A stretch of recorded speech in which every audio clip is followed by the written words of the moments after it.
Johnny Taylor. Jonathan. Johnny Taylor. Yeah, it's kind of some funny stuff. My stuff is all like not definitive. It's just like random interesting things. Yeah, Um, I nailed it. I hit it again. The hey random man, interesting stuff. So we'll batting see. 1,000 on Fuck yeah. that. I took a lease out on your heart. I took a lease out on your heart. Can I at least have fun? Can I at least have fun? Can I at least have fun?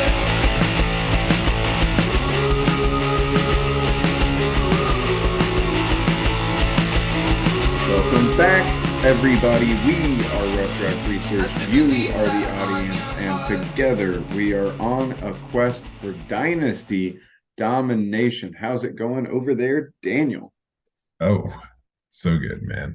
I'm doing great. I think everyone is doing great. That was a hell of a weekend of football last That was a weekend. fun week.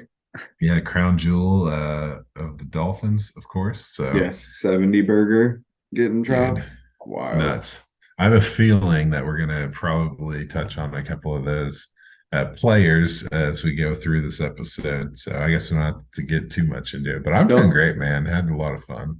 Good. Yeah, yeah. Don't spoil the meat of the episode too early on. But yeah, I mean, fun week, so a lot to get into. So let's just crack into it. I know you got a couple of new segments coming up for us. You just want to get straight into those? Yeah, All I right. will get into those. So last week I did kind of give the landscape of like teams that are allowing top fantasy performance against opponents, and I got into a little bit of a prediction with that, and it was fun, but I think this week I'm going to condense it and Okay. just kind of give the takeaways from what I'm seeing on these matchups. So I think I've got five guys that I'm wanting to talk about, four of which I'm really optimistic about, and one I'm a little worried about. Um, so yeah, getting into that, the big one for me is going to be Minnesota versus the Cardinals. Okay. This is going to be, or Minnesota versus Carolina. Sorry, Oh, gotcha. Okay. it's going to be a big game because Minnesota is really given up a lot of good passing games to their opponents. Obviously, we saw what happened with the Chargers last weekend. That was pretty extreme. And Carolina was just kicking ass like Andy Dalton and Adam Thielen. So Adam Thielen has like the revenge game type situation going on here. Oh, I didn't even think about that. Yeah, man. So he's got all that, and then yeah, Minnesota's given up the third most points to wide receivers and quarterbacks. So if Andy Dalton's still playing this week, I think it's going to be a blow up game for Thielen. That should be Hmm. really exciting. A lot of fireworks going on. Hmm. Um, but on the other side of the ball, Carolina is now 3 for 3 in giving up multiple touchdowns to individual running backs.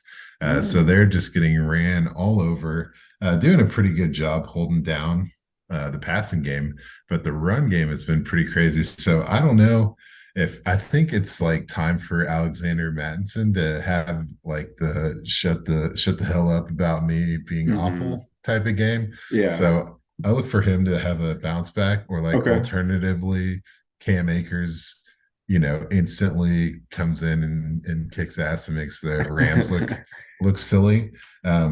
So yeah, whatever happens on the ground, Minnesota's going to have a good night. So that's going to be pretty exciting. Then you got Devontae Adams and Jacoby Myers, and Hmm. they're up against the Chargers. And Oh. this is like the Chargers are kind of just they're just letting everything happen to them. Hmm. It's a miracle they're not 0-3. That like literally, it's a miracle that they didn't lose to the Vikings last week. Um, but yeah, they weren't hardly stopping anything from happening to them. And the way that Jacoby and Devontae are just getting targets all over the field, I think they're going to have both of them going to have a good game, um, for sure. So, yeah, Chargers are giving up the number one fantasy games for quarterbacks and wide receivers. So Damn. I'm like definitely not throwing Jimmy Garoppolo's name out there, if he's out there playing. So that's pretty exciting. One that I'm like, this is the last call for this guy is going to be Justin Fields for me. Hmm. Okay. So they're up against Denver, right? And so Denver is second in most fantasy points allowed to the quarterback and also to the running back. They're number one. So you look at Fields and you think like, hey, like if you can get it down on the ground, you could have a good game. If you get a Hmm. gun through the air, you can have a good game.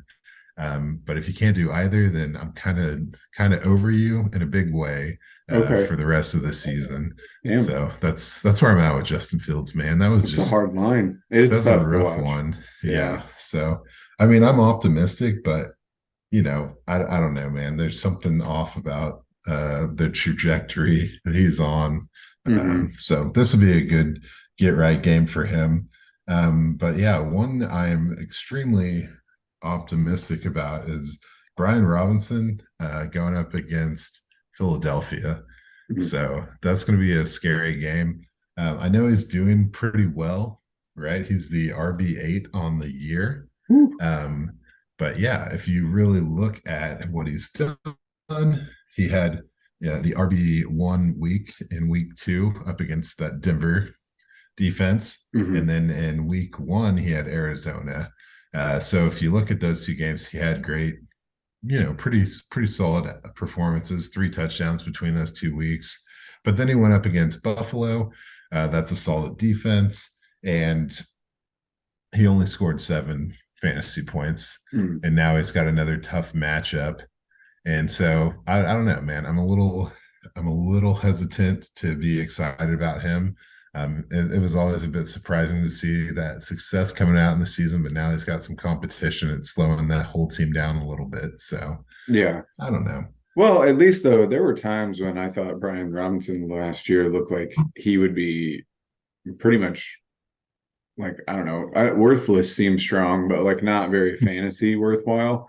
Yeah. But at least now it seems like he's at least matchup safe. Like you can kind of play the decent matchups with him, and he can tend to score. But I'm kind of with you. I'd be shocked if he went off against Philly. Yeah, no, it would be great for him, but I just don't see it happening. And I guess I've got like a couple of reasons why. And so I'm just going to get into my next little conversation. And I have like 5 different names for it, but I'm just going to go with RB Ghost Town.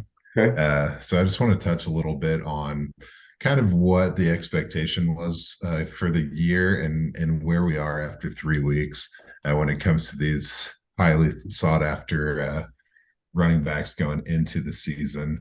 And the easiest way I know to set this up is to just go through like redraft ADP because it's the most relevant for like Hmm. how our This opinion is of season. these people right now. So Yeah. yeah, you don't want to get mixed up with like, Brees Hall and Jonathan Taylor when they weren't really in the top 10 at all Yeah. coming Yeah. into Yeah. the season. So far, we're going with these are the top 10 guys in this order. It was Christian McCaffrey, Austin Eckler, Bijan, Saquon, Nick Chubb, Derrick Henry, Josh Jacobs, Tony Pollard, Ramondre Stevenson, and Najee Harris. Hmm. So a pretty stout list of guys in August. It was pretty good list today, not so much. So only three of those guys are in the top Oof. 10. Yeah. And it's kind of like, I don't know, it's scary. I've got plenty of details to kind of shadow why this situation is the way it is. But I wanted to mention last year, I love, history. I'm the history guy.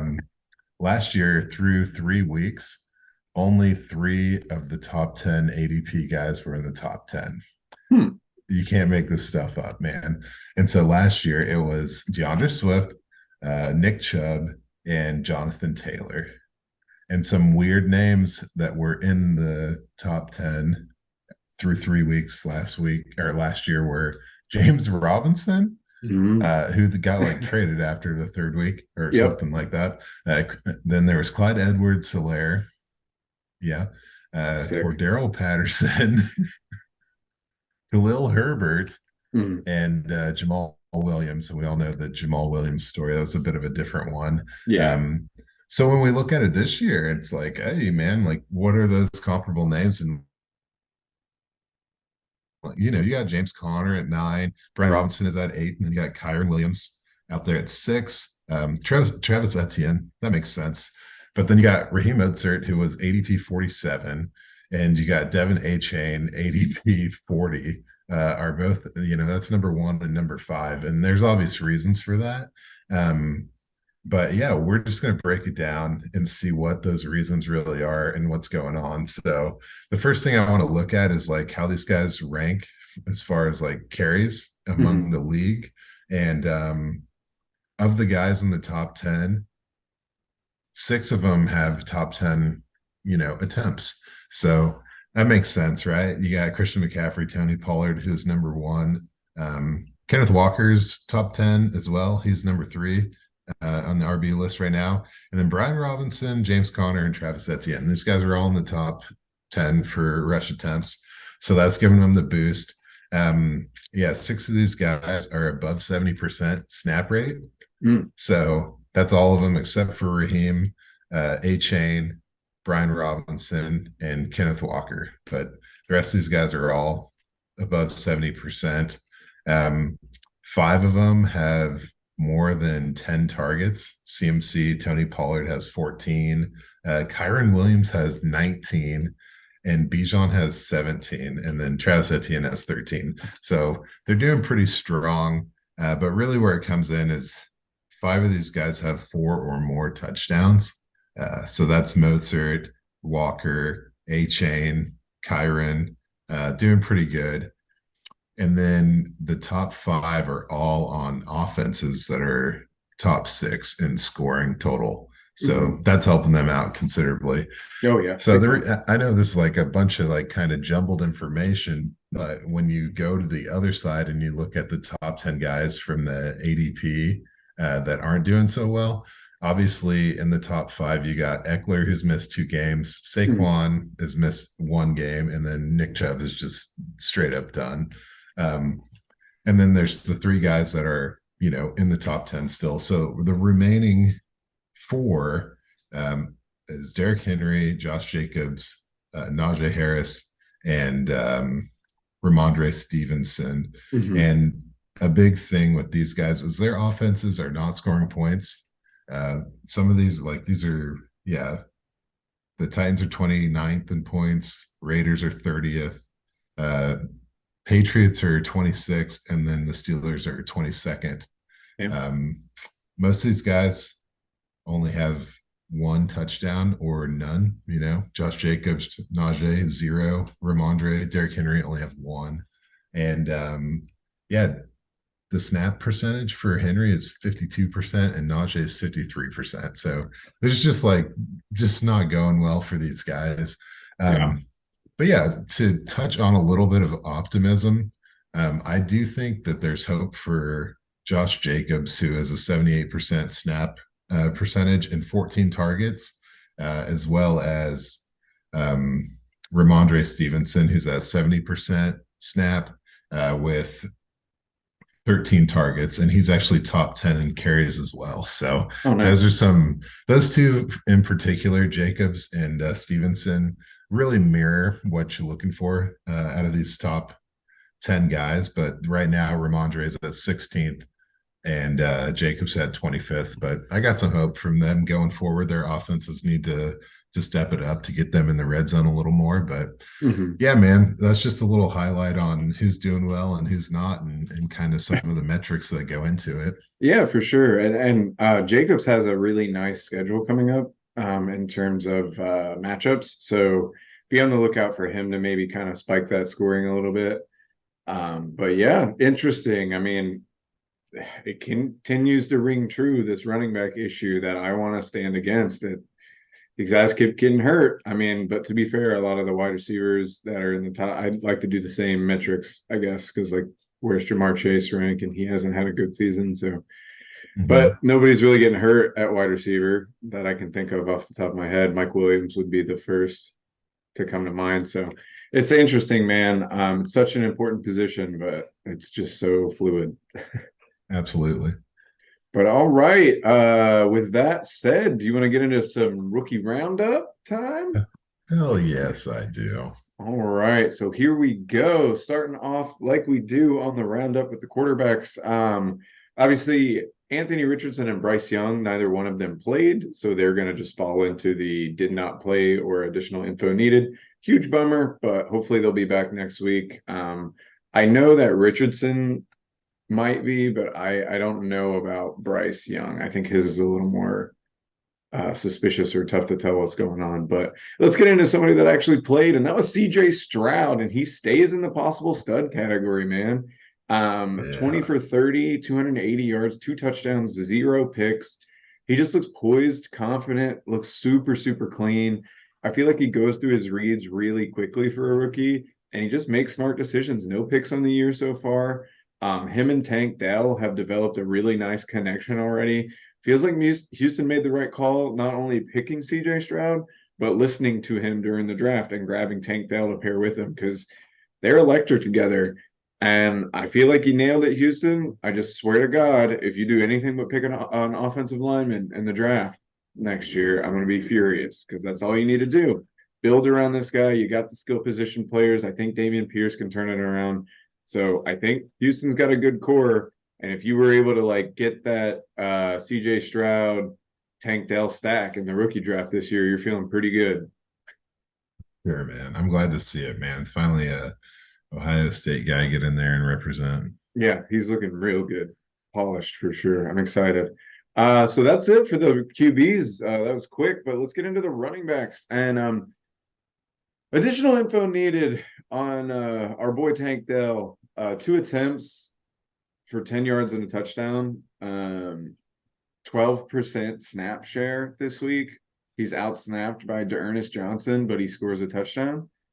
It's just kind of weird. I don't know exactly how they plan on using him, and ETN is clearly the guy. So all the offseason smoke about Bigsby taking time, at least in the early Bigsby. part of the year, seems like nonsense. Now So it does seem like nonsense. You know, I never know if it's like that fumble thing, but yeah, maybe maybe they maybe get that real weird worked about against that in him. rookie quarterback or rookie running backs, man. Yeah. Um, Moving on, additional info needed also on Sean Tucker. 2 attempts for 1 yard We're doing this Sean. game. That's not good. But what's worse is only a 9% snap share for Tucker with very little production. I don't think he got hurt. Like I didn't see that anywhere, so I don't know what happened there. White hasn't been setting the world on fire, but he's outsnapped the Tampa Bay running back room 148 to 42. That 42 is Yeah. combined, everyone else. So Sure. I don't think there's much touch on Rashad White right now. He may not be like the most productive guy in the world, but he's shown flashes like week 2. He has shown some flashes. So I think they're just rolling with him and Tucker until further notice just needs to stay buried on your taxi squad, most likely. I just am enjoying the Tampa Bay vibe so much. They are fun. Moving on to promising usage, we got Tajay Spears.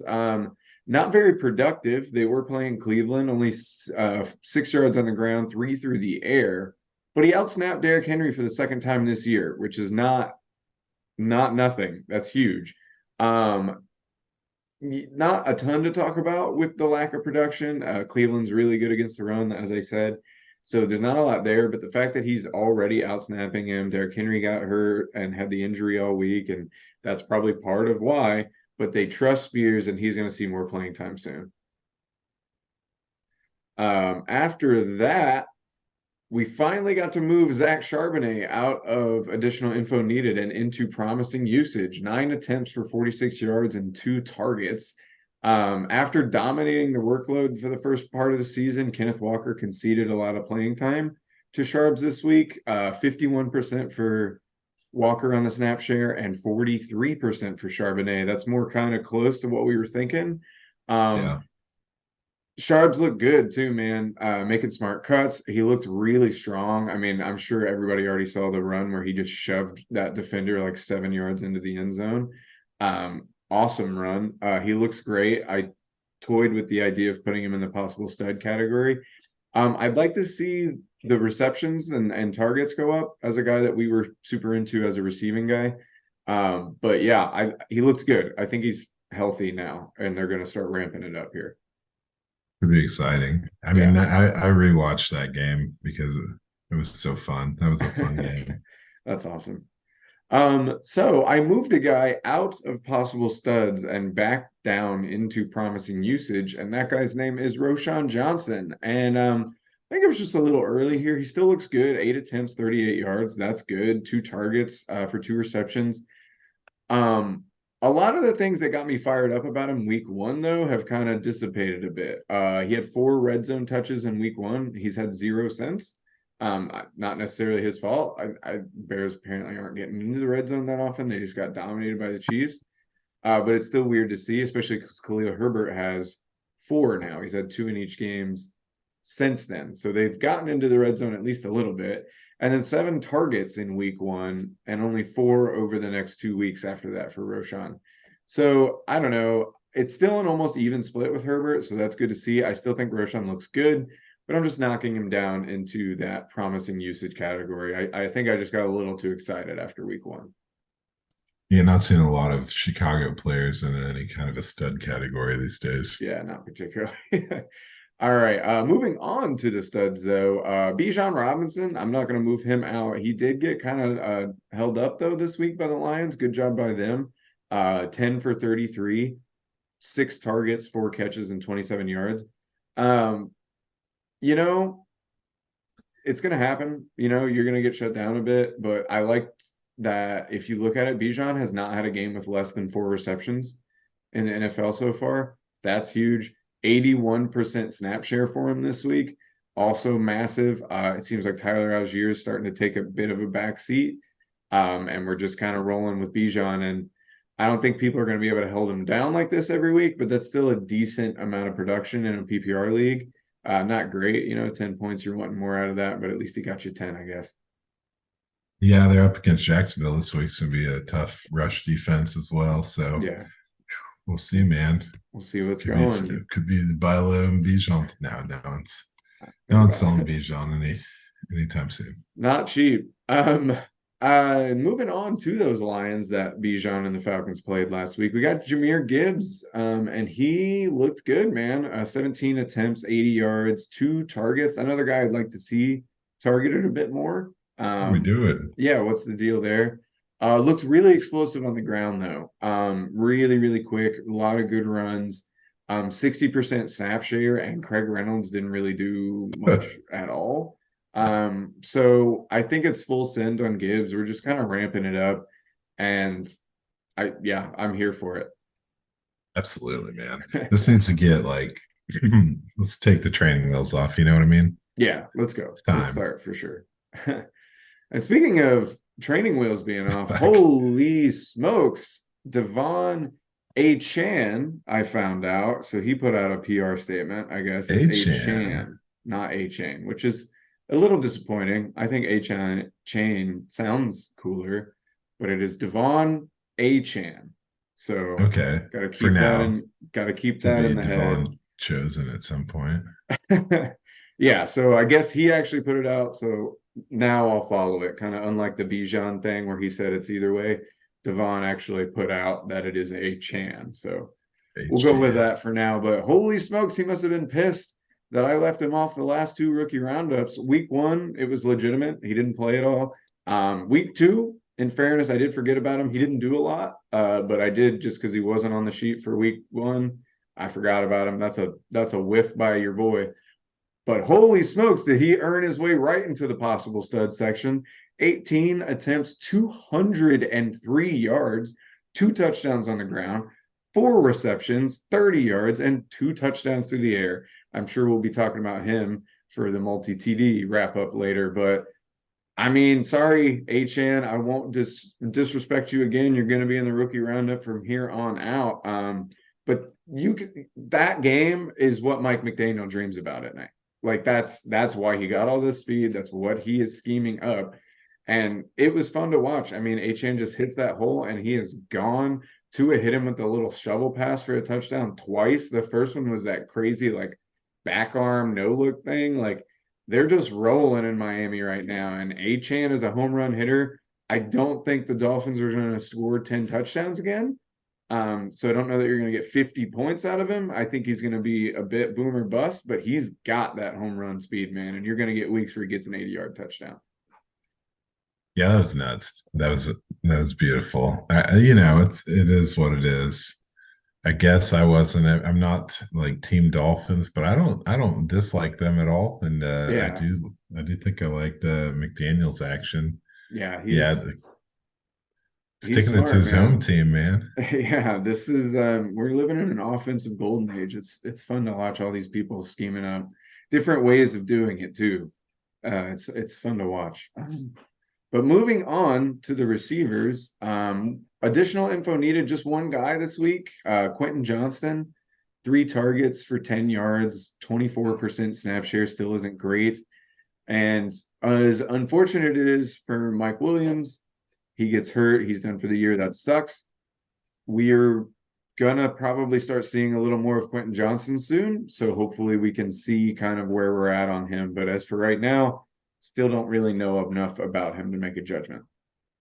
So Yeah. uh last week I didn't have Marvin Mims in promising usage because it was 2 targets for a bunch of touchdowns or for a touchdown, and that was it. This week I do though. 5 targets, 3 receptions, 73 yards. He also was working in the punt game. This is a better workload. I feel like he's going to start seeing more. Russell Wilson was talking him up this week. It's worth noting that he still only had a 24% snap share, which isn't great.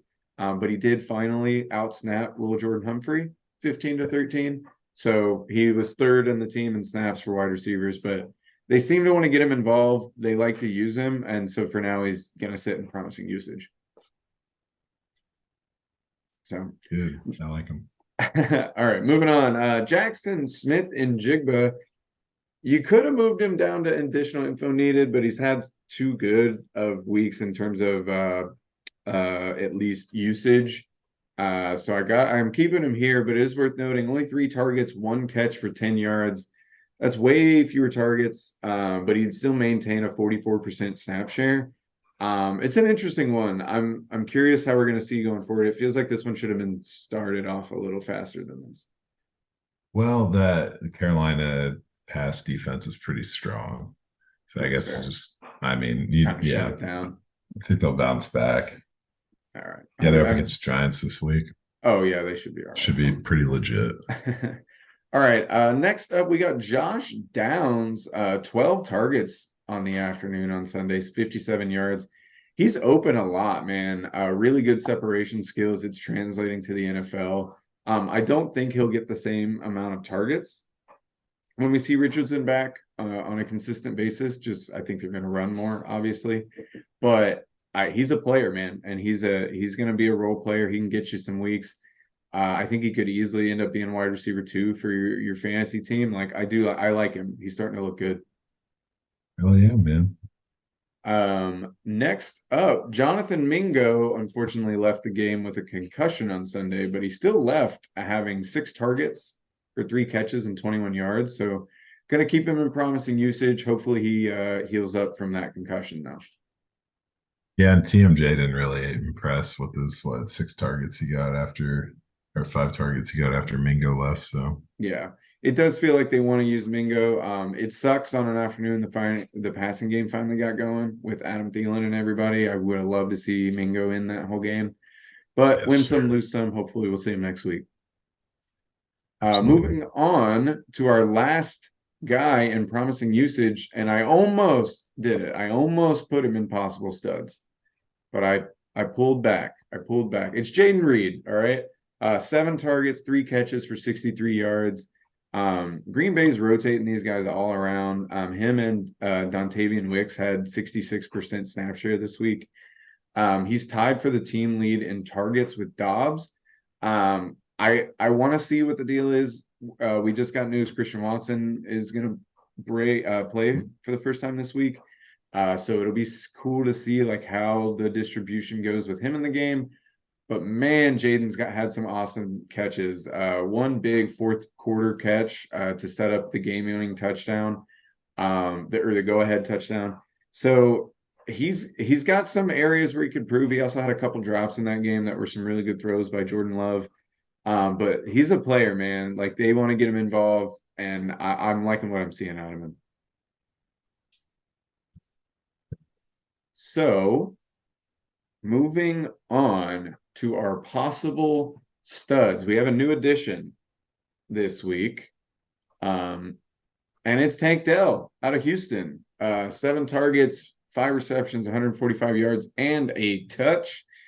I think it's time to bury the small wide receiver thing, at least in terms of being worried about it. Addison Flowers and Tank Dell all have taken the field by storm. You could throw Josh Downs into that as well.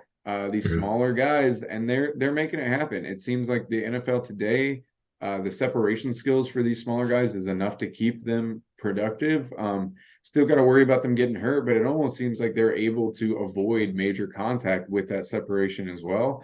It's like the way they're being taught, it seems. And Tank Dell is a player, man. Like he's really fun to watch, super open all the time, wide open on that touchdown catch. There wasn't anybody anywhere near him. So again, if you manage to nab that sack, I think you're looking really strong right now. You're gonna have CJ Stroud slot guy or whatever you want to call him for years to come, and he looks like he's gonna target him a lot. So Yeah, man. It's a fun team all of a sudden. yeah, it is, dude. If they can build that offensive line, Houston might kind of become back to where they were with Deshaun Watson a few years ago. Moving on to one of those guys that I named in Jordan Addison, 8 targets, 6 catches, 52 yards this week. Still third in snaps to KJ Osborne, but he beat him by 5 targets this week, 8-3. So he's the clear number 2 option, even if he's not on the field as much to me. He right now seems maybe not really. I was going to say touchdown dependent, but 8 targets, if he converts those into a little more yards, it's a pretty decent day. So I don't know. He's a good flex player right now. So that sky's the limit for him. Possible studs for sure. I mean, I still think Jefferson caps him a little bit, but not as much as I think I was fearing for sure. I think if he can start eating into KJ's red zone usage, he could definitely be a established stud. Yeah, that would be nice. Another guy that needs to start catching some more touchdowns is Zay Flowers. Doing work in terms of production, 10 targets, 8 catches, 48 yards. It's just everything was so short this week. Oh my God. They need to open it up. I mean, he's open. He's clearly open. He moves well. He's making people miss. He's doing his thing, but like I think there were 5, 6 different times where it was just like a little 5-yard curl or whatever. So I don't know. They need to open it up more, but he has 25 targets on the year, which leads the team and is 12 more than Mark Andrews even. So that's massive. Also, on those 25 targets, he has 21 catches. So that's only 4 that weren't caught. And one of them was in this game and it was way behind him. So like he's just consistent, man. We just need to get him open more, and it may not happen as much this year. We may need a number 2 to come in there and kind of open the offense up more. But man, if he starts scoring touchdowns, he's gonna be a really, really solid wide receiver 2 for you, and potentially a 1 if he really starts going off. So really, really high on Zay Flowers. And then the last guy for the wide receivers and possible studs, we got Puka Nacua. Came back to earth a little bit. 7 targets, there was nothing to sneeze at. 5 catches for 72 yards. Honestly, I kind of liked this game out of him. It's showing that, like, okay, he doesn't need 20 targets to be productive because he's probably not getting that when Cooper comes back. But if he can get 7 targets for 5 catches and 72 yards, he almost had a touchdown. He just had to catch it short and kind of fell down.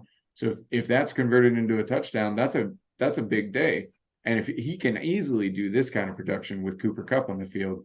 So this was weirdly, I liked seeing this out of him. Obviously you want to see him score 30 points every week, but it was nice to see him be solid and productive without being pummeled with targets.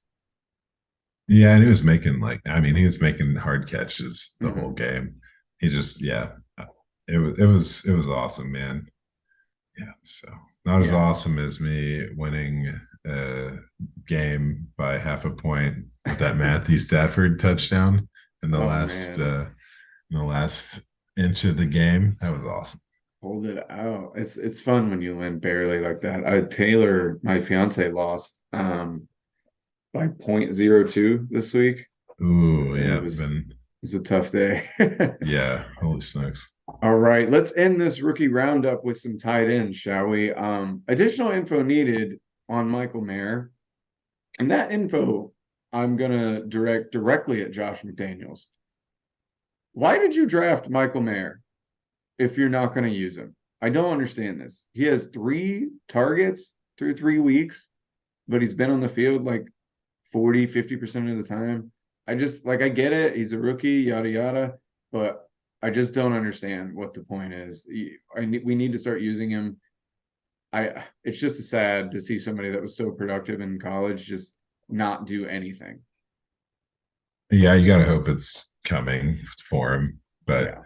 I mean, yeah, I don't want to even speculate, man. Yeah. I There's don't some know. weird coaching going on in the AFC West right Yeah. now. Yeah. Don't want to call for anybody to lose their job or anything like that, but like we need to start doing something over in Vegas. But anyway, moving on to promising usage. Dalton Kincaid, not great usage this week, 2 targets, 2 receptions for 3 yards. But we're kind of gonna let his previous weeks carry him and keep him in this area.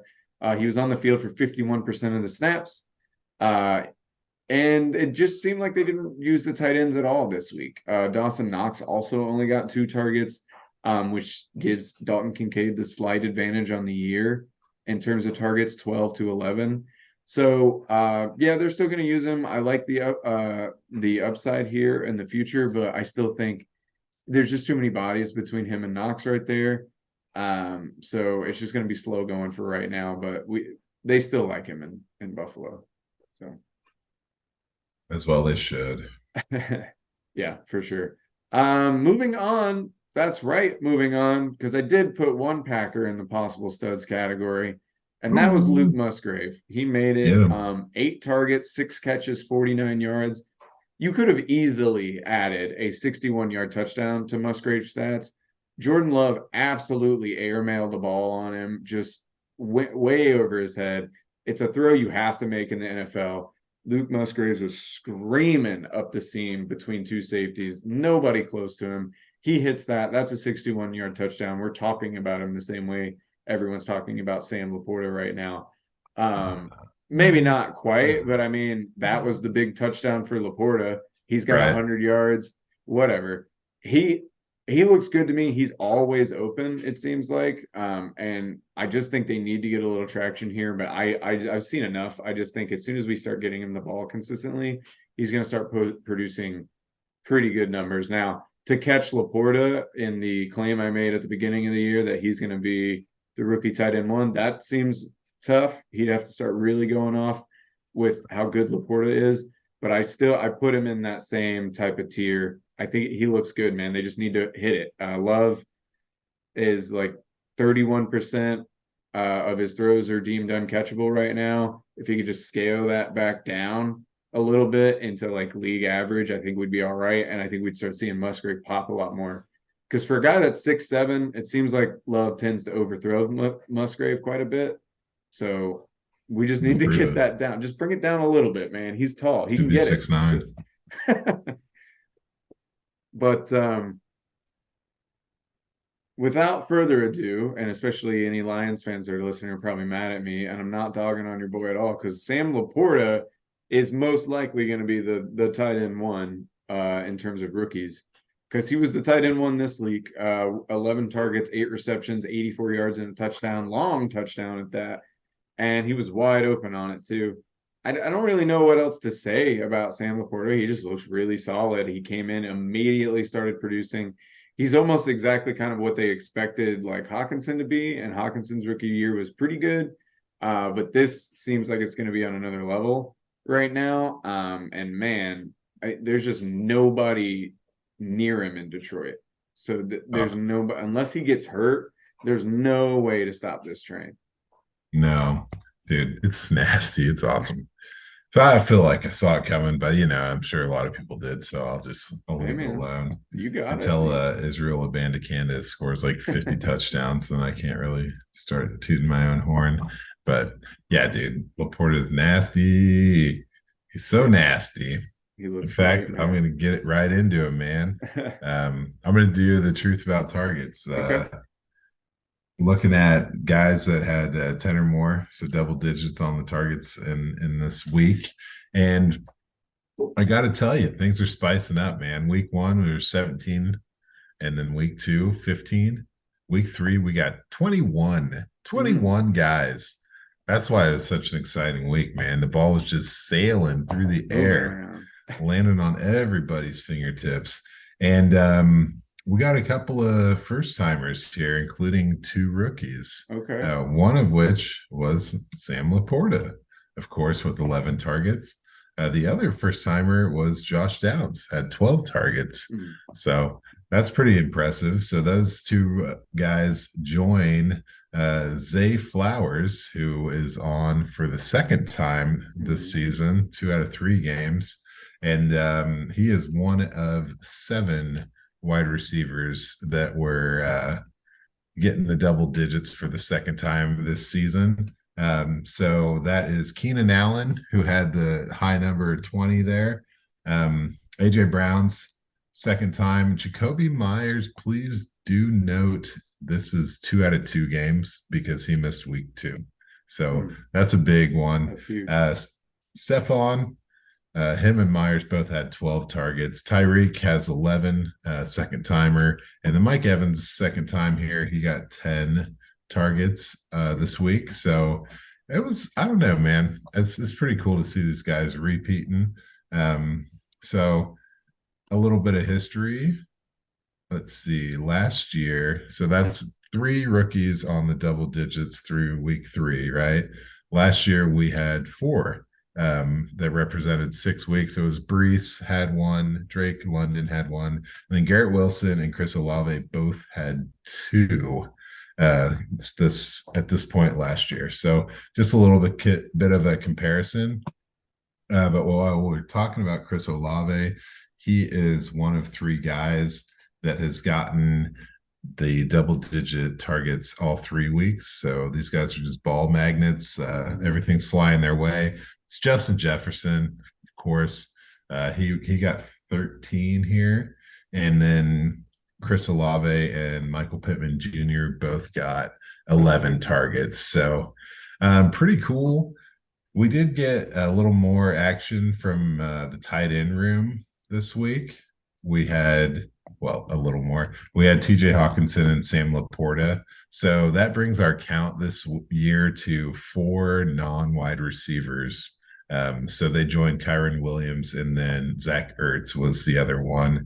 But through 3 weeks last year, we had 10 players, 6 tight ends, and 4 running backs on this list. So Mm. it's kind of been a wide receivers world. So the guys that we haven't touched on through this little intro is Devontae Adams had 20 targets. I mean, yeah, we could get used to this. Makes a ton of Yeah. sense. Yeah, Why yeah. not? Why wouldn't He's you? so good. Dude, it was kind of a fun game to watch. Then you have Jamar Chase had 15. So okay, a little bit of life breathed into that team. Barely, but they made it work. Adam Thielen, 14, man. Oof. And it felt Is like this it was, 2017? yeah, exactly, man. And it was like the Dalton thing. It was like, I don't know, dude. It just made so much sense for that to Hmm. happen with those 2 guys. It was fun. Romeo Dobbs, who's at 12. Amon Ra hits 12. Debo Samuel's right there at 12. Cortland Sutton at 11. He's looking sneaky good, I guess, Yeah. for a Bronco. and then DJ Chark kind of coming out of nowhere, Yeah, that was nice to see. representing with 11. So yeah, it made me pretty pumped, man. So I don't know. I don't know. We'll see how it goes. I do want to kind of touch on something else when it comes to these multi or the double digit target guys. I want to talk about just red zone targets real quick Okay. because there's not a lot of guys. There's only 4 players through 3 weeks that have over 5 red zone targets, and very few of them are also getting double digit targets. So the high Hmm. volume and the high value targets aren't necessarily going the same places. So I just want to touch on a couple of these guys real quick. And Jake Ferguson has 8, Wow. leading the league. Yeah. Tyreek's got 7, so he also has high volume. It's Tyreek. What are you going to do? Tyler Lockett and Kyron Williams both have 6. And then there's 12 guys sitting at 5. And just a little bit on the overlap of guys who've got the high volume double digit target, or the double digit targets that are also in this group of guys that have 5 red zone targets is Devontae Adams and Jacoby Myers, who's Wow. only got 2 games on that Myers. So keep an eye on Myers. And then you got Jamar Chase, Zay Flowers, Hmm. Romeo Dobbs, which makes sense. And then that's about it, man. So Hmm. you just gotta, yeah, you gotta look at the guys that are getting the valuable targets and the volume targets, and keep an eye on those guys, especially some of those names are a little affordable still. I know you just traded for Zay Flowers I last week, did. so Yeah, hats off to you, man. That's gotta feel pretty good. it does. Bittersweet. Kelsey was involved. That was a weird one. I'm pivoting. If any YouTube watchers are wondering why my frame looks weird Oh and no. empty, it's because I'm doing a rebuild. So ordered some new cards, traded some players. We gotta retool. But no, I'm excited. Getting Zay Flowers definitely makes it way easier to swallow. Oh yeah, man. And it feels like they're still getting it off the ground in Baltimore Hmm. somehow. I don't even, you know what? I got a little bit to say about that. We'll just get in the multi TD madness Let's do it. for week 3, huh? We've got 8 guys. So week 1 was 10, week 2 was 15, and so now we're down to 8. Hmm. And there's only 2 repeat names. So it's Lamar's on the list, dude. The guy's got Woo! yeah, he's got 2 rushing touchdowns, an 8 yard and a 10 yard run. He gets over the century mark, man. He had 101 yards. This is the first time since week 3 of 2022. So this is like a Damn. full year without him getting that 100-yard rushing game. And I think it's obvious that if they can't keep a running back healthy and they're doing these little, dump off short passes, they're going to have to make up for it with Lamar. And I don't really see a healthy running back really like screaming back onto the field. They So may make a trade. yeah, Jonathan yeah, right, dude. Who knows? Taylor. I don't even with that Jonathan Taylor stuff. But Hmm. so that was pretty cool. We all knew he had it in him, but it looked like they It's were nice to trying see. to they were trying to go a different direction, and now they're like, okay, you win. But so the 2 guys that repeat here, we've got Raheem Mostert. Okay. Nice. 4 touchdowns here. Four. That's Put him on 7 on the twice. year. That is 7 on the year. That's insane. Christ. So he had a 20-yard rush, a 3 yard rush, a 1 yard rush, and a 19-yard reception, 82 yards on the ground. And he caught all 7 of his targets for 60 and a touchdown there. So that's a pretty good, pretty solid. Yeah, his teammate will get to in a minute, but Kenneth Walker, the third, is 2 weeks in a Hmm. row with 2 touchdowns, and I'm pretty sure I called it, guys. I mean, he's going up against Carolina, who's done, allowed that to happen every week. So there you go. Will he do it again? I don't know. This is like the only bet I won. It was plus 500 odds, so feel pretty decent about that one. But yeah, Kenneth Walker's looking good. I think that he's probably got an opportunity to keep it rolling. I don't know. It's going against the Giants. Who knows? But let's get back on track. Devon, a Kane, A Chan. a Chan, A a Chan. Chan. I can do this. Devon Achan had 4 MF and TDs, man. That's Uh, crazy. and it was a lot of fun to watch. It was an 8 yard run, a 4 yard catch, a 10 yard catch, and then we all know the electric 67 yard run, giving him 203 yards on 18 carries. Plus, he caught 4 balls for 30 yards. Like, all right, all right, we get it, man. Happy to see you. It was a good week. I'm in one league. Well, I'm in one heartfelt league that still runs the old waiver wire rotation and Oh, not I hate fab. it. I hate And it. I was the number one waiver priority this week, baby. Nice. So down, It's a good got week. him, got him good. A name we've been bringing up a lot this episode is Devontae Adams. So he Very got two good. touchdowns, and this is not something that's happening very often this year. He had a catch outside the red zone that he turned into a score with a Wow. 32 yarder. We're not seeing a lot of breakaway catches. Not a ton of them in the double TD guys anyway. And then he had a 1 yarder as well. So that's pretty good. Donald Parham, dude, talking about goal line stuff. 3 yard reception, 1 yard reception to get 2 touchdowns. I think that boils down to like Josh Kelly is not going to be a red Anything? zone thing. So Yeah. got to go a different direction. And it really worked out for them. Jared McKinnon, this game got out of hand fast. He had a It 3 and a 6 yard reception, and that's fine. Um, yeah, and then you've got Jerome Ford. Okay, so I did do a matchup preview last week, and I told everybody here that Jerome Ford was about to hit the Titans defense, and that it was going to be a problem for him. And then he scores 2 touchdowns. Yep. But I was correct. You were. This guy only had 19 yards. So Mhm. what up?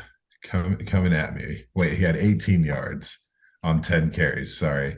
So 1.8 yards per attempt. It was a good defensive effort. He just managed to get To get himself those two a 19-yard touchdowns. receiving touchdown and a 3 yard rushing touchdown. So Yep. so it's possible to be right and wrong at the same time. That's true. Um, and then I guess this isn't part of the multi TD, but he was a double digit target guy. That Keenan Allen touchdown throw Yeah. to Mike Williams was hilariously awesome, man. Yeah, that I was love it. cool. It's just heartbreaking that we won't be seeing another one of those this season. Maybe we'll do it to Quentin Johnston. I hope so, man. Let's go. But that's it for me. All right. Well, that means it's it for us, because that is your week 3 roundup from us. So next week I will be journeying to California. We are still going to do an episode for you. It just may be a bit shortened. I won't be in my normal space for it, but we don't want to leave you hanging. So we're going to do something next week. We'll figure out exactly what. But until then, we've been Rough Draft Research. You've been the audience, and we'll see you next time. Later. I took a lease out on your heart.